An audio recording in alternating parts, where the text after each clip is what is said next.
কোনটা বেশি টেস্ট, বউয়েরটা না মায়েরটা? এটা কন্ট্রোভার্সিয়াল কথা।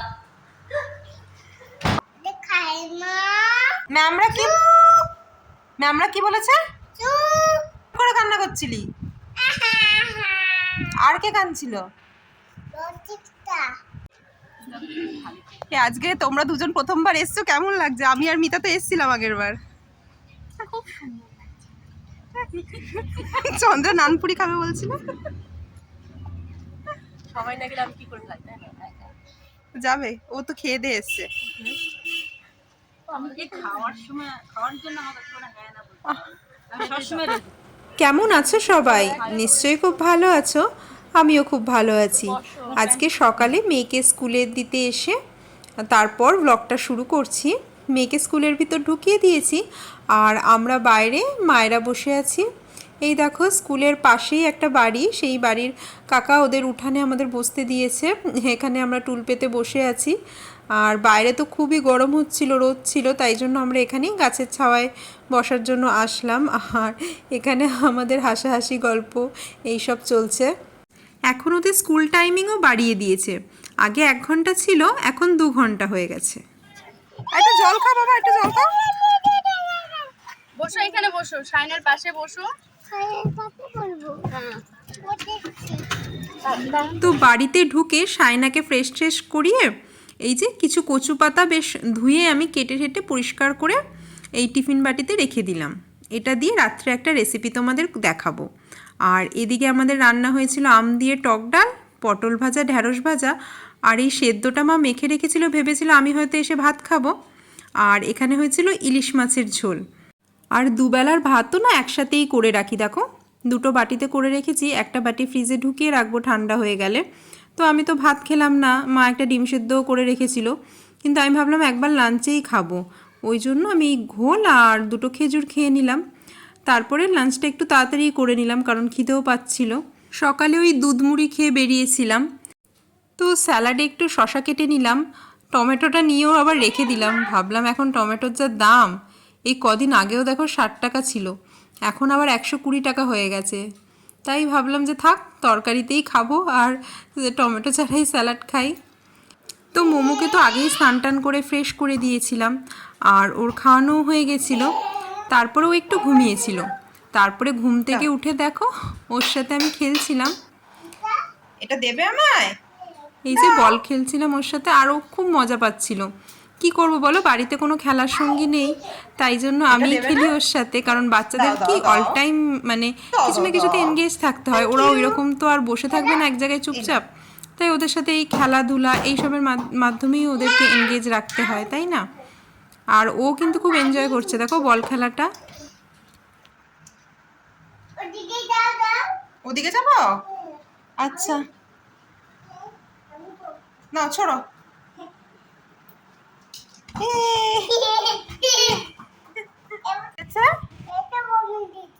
বমিমি আর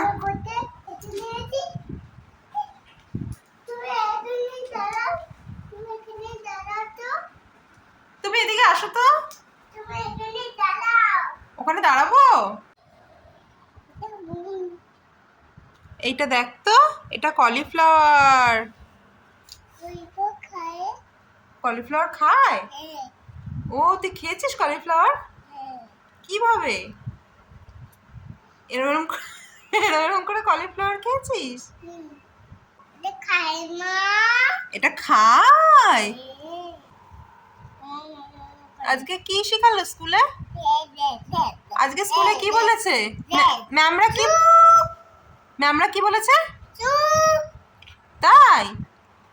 কেন তোরা কি করছিলি? কেঁদেছিস কেন? কেরম করে কান্না করছিলি? আর কে কাঁদছিল? জ্যোতিষ্কা কাঁদছিল। আর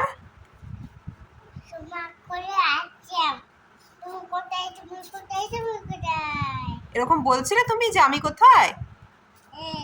আর জ্যোতিষ্কা কি বলছিল তাহলে? জ্যোতিষ্কা বলছিল আমি কোথায়, আমি কোথায়। তারপরে কি তোমরা গলা ধরে কাঁদছিলে? তখন ম্যামরা কি বলছিল? এই দেখো মোমো আবার ওর গাড়িটা নিয়ে বিছানায় উঠে পড়লো। আর আগের দিন মনে আছে বিছানা থেকে কেমন পড়ে গেছিলো গাড়িটা নিয়ে, ওর জন্মদিনের দিন। ওই জন্য আমি ওখান থেকে ওকে নামিয়ে দিলাম, তারপর ও বেশ খেলার মুডে ছিল। এই করতে করতে বেশ বিকেল হয়ে গেল।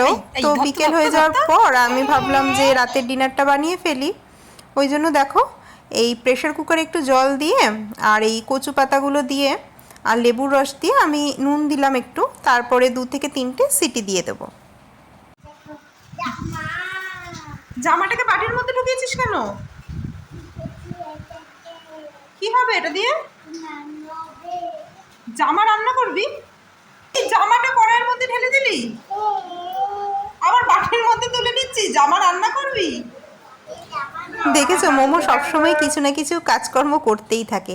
আর এদিকে আমি সর্ষেটা ভিজিয়ে রাখলাম, তাহলে মিক্সিতে পেস্ট করতে সুবিধা হবে। আর চিংড়ি মাছটায় নুন হলুদ মাখিয়ে রেখেছি। ওই দেখেছো কৌটো মৌটো নিয়ে চলে এসেছে। তো কড়াইতে প্রথমে এই যে সর্ষের তেল দিয়ে মাছগুলো ভেজে নিলাম। মাছগুলো বড় বলে যেন আগে ভেজে নিলাম, আর যদি ছোট মাছ হতো তাহলে একবারে মশলার সাথে কষিয়ে নিতাম। আর এদিকে দেখো কিছু রসুন আমি থ্যাতো করে নিচ্ছি। প্রথমে তো 2টো কাঁচা লঙ্কা নিয়েছিলাম, কিন্তু লাস্টে টোটাল 7টা কাঁচা লঙ্কা আমি দিয়েছিলাম। কেন বলো তো, নইলে কচুটা না গলা ধরছিল, তো একটু বেশ ঝাল ঝাল না হলে না ঠিক হতো না। ওই জন্য পরে আরও 5টা দিয়ে দিয়েছিলাম লঙ্কা।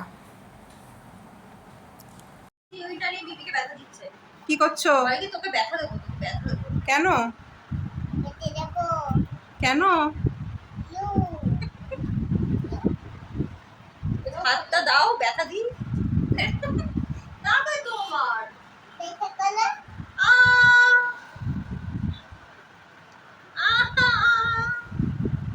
দেখেছো মোমো কি দুষ্টু হয়েছে? এই রিসেন্ট দেখছি ওর মধ্যে এই মারামারির ব্যাপারটা এসেছে। আর আমি ভাবলাম কি গরমের মধ্যে একটু পেপসি খেয়ে নিই। এই যে ফ্রিজে ছিল আনা, ছোটোবেলায় মনে আছে খেতাম, এটা আমোদ কোম্পানির। তো এটা মোমোর মেশো নিয়ে এসেছিলো, তো সেটাই বসে বসে খাচ্ছিলাম। তারপরে দেখো কচু পাতাটাও সেদ্ধ হয়ে গেছিলো, জলটা ফেলে দিলাম। আর ওদিকে সর্ষেটার মধ্যে একটু নুন আর চিনি দিয়ে পেস্ট করে নিলাম। এদিকে দেখো ওই চিংড়ি মাছগুলো তুললাম না, ওগুলো সাইডে দিয়ে তারপরে তেলে এই রসুন কাঁচা লঙ্কা দিয়ে দিলাম। আর কালো জিরেটা না আগেই দিতে হতো, আমি ভুলে গেছিলাম বলে পরে দিয়ে দিলাম। তারপরে এই যে কচু পাতাগুলো দিয়ে ভালো করে নাড়াচাড়া করছি। এদিকে এই যে আরও লঙ্কা, বললাম না তোমাদের যে আর একটু লঙ্কা দিয়েছিলাম। আর এখানে মা এসে সন্ধ্যের জন্য না একটু আলু বেসন দিয়ে ভাজলো, ওই পটেটো ফ্রাই টাইপের করলো। সেটার জন্য এই যে ধনেপাতাও ধুয়ে নিচ্ছিল। তো এই কচু পাতা চিংড়ি আমি প্রথম খেয়েছিলাম আমার শাশুড়ি মায়ের হাতের, কিন্তু আজকের রেসিপিটা না আমি একটু অন্যভাবে ট্রাই করছি। আসলে ফেসবুকে একটা পেজেই রেসিপিটা দেখলাম, সেটা দেখেই মনে হলো যে এটা একবার ট্রাই করে দেখি। তো আমি কস্তুরিতেও খেয়েছি, কিন্তু কস্তুরিটা না আমার অতটা ভালো লাগেনি, মানে তার থেকে আমার শাশুড়ি মা অসাধারণ রান্না করেন ওটা। আর এদিকে দেখো মা এই পকোড়াগুলো ভেজে নিচ্ছে। পোস্ত সুজি দিলেও হয়, নুন হলুদ কালি জিরা একটু ধনে পাতা এনেছিলাম বলে দিলাম, না দিলেও হয়। আর এদিকে দেখো এই কচু পাতা চিংড়িটাও একদম রেডি, একদম বেশি টাইম লাগে না, জাস্ট ওই মশলা টশলা কষাতে যেইটুকুনি টাইম, তো খুব তাড়াতাড়ি হয়ে গেছিলো। তার সাথে এই যে মুড়ি দিয়ে এই পটেটো ফ্রাইটা এই বোনকে দিতে যাচ্ছিলাম। এই বাদাম দেবো তোকে?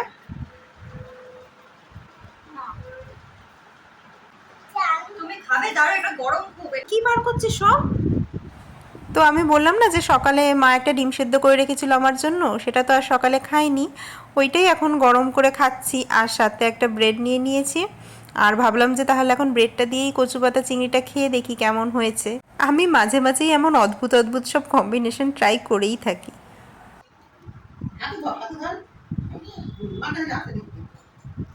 মোমো এত দুষ্টুমি করছিল, ওই জন্য দিদা ওকেই একটা ঘরে এনে আটকে রেখে দিয়েছে দেখো।